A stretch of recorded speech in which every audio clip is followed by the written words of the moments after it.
ചേട്ടൻ വന്നേ പിന്നെ എനിക്ക് സുഖമാ. അല്ലെങ്കിൽ ഈ പണി മുഴുവൻ ഞാനാ ചെയ്തോണ്ടിരുന്നത്. ചേട്ടന് പഴഞ്ചോറ് കിട്ടിയോ? നീ വിചാരിക്കുന്നത് പോലെയുള്ള ആ പോപ്പി ഒന്നുമല്ല ഞാൻ. അയ്യോ, ചേട്ടൻ ദേഷ്യപ്പെടാൻ മാത്രം ഞാൻ ഒന്നും പറഞ്ഞില്ലല്ലോ. മുൻകോപക്കാരെ എനിക്കിഷ്ടമാ. അവരുടെ ഉള്ളിൽ സ്നേഹം കാണും.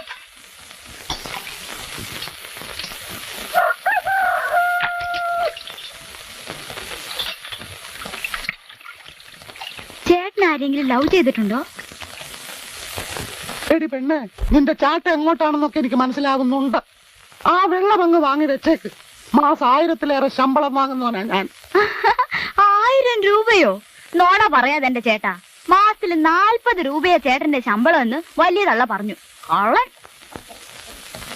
ആഹാ, എന്തുവാ ഇവിടെ രണ്ടാളും കൂടി? എനിക്ക് ചീത്തപ്പേരുണ്ടാക്കി വെക്കുവോ? തങ്കപ്പാ, ഞാൻ സൈക്കിൾ എടുത്തോണ്ട് നമ്മുടെ കൊപ്രാക്കളം വരെ ഒന്ന് പോണം. ഒരാളെ അവിടെ കൊണ്ടാക്കണം. ഓ, ആരാത്? ആരാണെന്ന് തന്നോടാ ചോദിച്ചത്. എങ്ങനെ താൻ അകത്ത് കയറി? ഞാൻ പിന്നെ പ്രഭാരതന്റെ എന്റെ സ്നേഹിതനാ. അമ്മ, എന്റെ സുഹൃത്ത് ഇബ്രാഹിം കുട്ടി. ഇന്നലെ രാത്രി അമ്മ കണ്ടില്ലേ? ആ, നിന്റെ കൂടെ കോണിപ്പടി കയറി പോയത് ഇയാളായിരുന്നു. അപ്പൊ ഇയാൾക്ക് താടി ഉണ്ടായിരുന്നില്ലല്ലോ. ഉണ്ടായിരുന്നു. ഉണ്ടായിരുന്നു. എനിക്ക് ഓർമ്മ കിട്ടുന്നില്ലല്ലോ. ഉണ്ടായിരുന്നമ്മേ. ഓ, ഇയാളിട്ടിരിക്കുന്ന നിന്റെ കുപ്പായല്ലേ? അത് പിന്നെ ഞാൻ ഇങ്ങനെ ഗതിയില്ലാത്തവനായിട്ട് എന്തിനാ മോനെ നീ കൂട്ടുകൂടുന്നത്? Nambiar, Ibrahim Kutty cycle ready. എടാ തങ്കപ്പ, നീ എങ്ങോട്ടാ? ഇബ്രാഹിം കുട്ടി ബസ് സ്റ്റാൻഡിൽ കൊണ്ട് വിട്ടിട്ട് വരും. ഒപ്പഴത്തിലേക്കല്ലേ? ആ, കൊപ്ര. അതെന്തിനാ? അതൊക്കെ പിന്നെ പറയാം, വേഗം ചെന്നാട്ടെ. തങ്കപ്പ, നീ പെട്ടെന്ന് ഇങ്ങോട്ട് വരണം. തൊഴുത്തിൽ ചാണം വരാനുണ്ട്. ഒത്തിരി ദൂരം പോണോ? അടുത്താ. ഒപ്പറക്കളത്തില് കൂലിപ്പണിക്ക് പോവായിരിക്കും അല്ലയോ? അല്ല. ആ, അതെ അതെ. എന്റെ പൊന്നു ചേട്ടാ, ചേട്ടന് കഷ്ടകാലമാ. കണ്ണിച്ചോരില്ലാത്തവന്മാരാ പണിയെടുത്ത് ചേട്ടന്റെ നട്ടല് റബ്ബറാകും. താനേ സൈക്കിളിൽ വിട്ടിയാ മതി. അല്ല, പറഞ്ഞതേ ഉള്ളൂ. ആ, ഇപ്പോഴാ ഞാൻ ശ്രദ്ധിച്ചത്. എന്റെയും ചേട്ടന്റെയും ശബ്ദം ഒരുപോലെ ഇരിക്കുന്നു. എന്റെ നാടെവിടാ? കായംകുളത്താ. ആ, പണ്ട് ഞാൻ അതിലേക്ക് വന്നിട്ടുണ്ട്. ഓ, ചേട്ടന്റെ നാടെവിടാ? മുണ്ടക്കയത്താ. ആ, എന്റെ അച്ഛൻ പണ്ട് അവിടെ ചായക്കട നടത്തിയിരുന്നു. സൈക്കിൾ വിട്ടോ?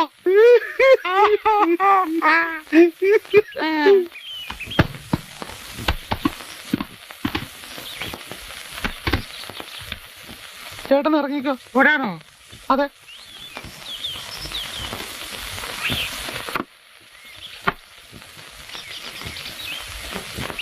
ഇയാളെ ഞാൻ മുമ്പ് എവിടെയോ കണ്ടിട്ടുണ്ടല്ലോ. അവനെ എനിക്ക് മുൻ പരിചയമുണ്ടല്ലോ.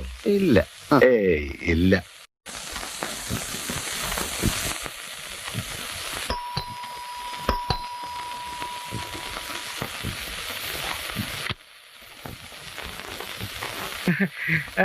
സാറിവിടെ? ഞാൻ വെറുതെ വരൂ.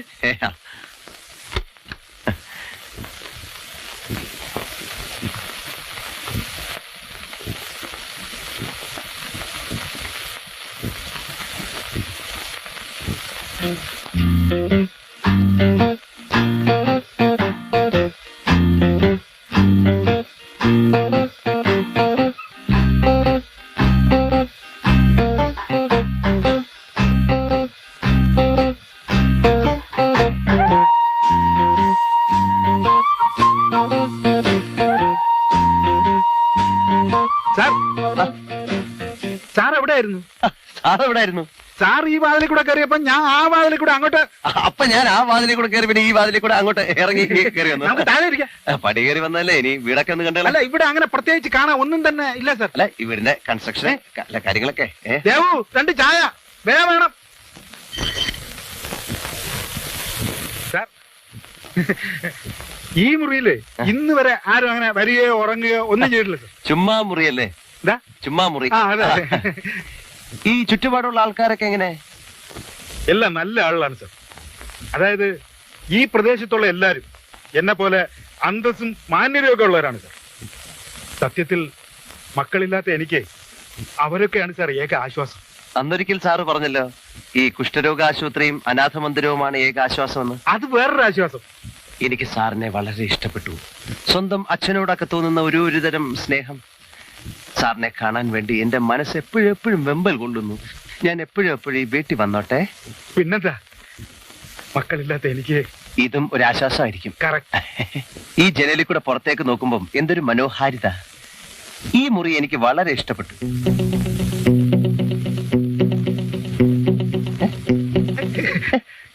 ഇതെന്റെ സ്വന്തം കമ്പിളിയാ. ഞാൻ പതിവായിട്ട് പുഴകാറുള്ളതാ. ഇവിടെ തന്നെ. ആയിക്കോട്ടെ, ഞാൻ ചോദിച്ചില്ലല്ലോ. അല്ല, പറഞ്ഞതേ ഉള്ളൂ.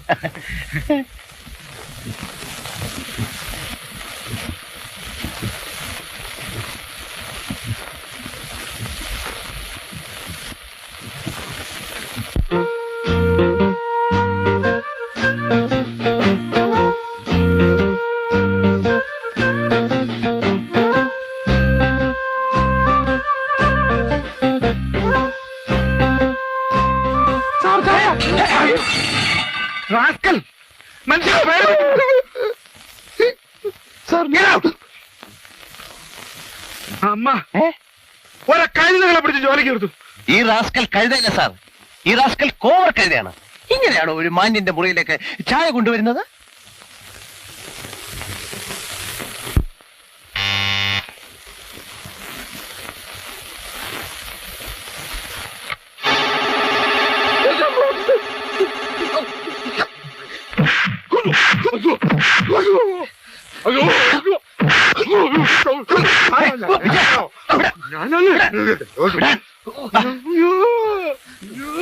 എന്ത്?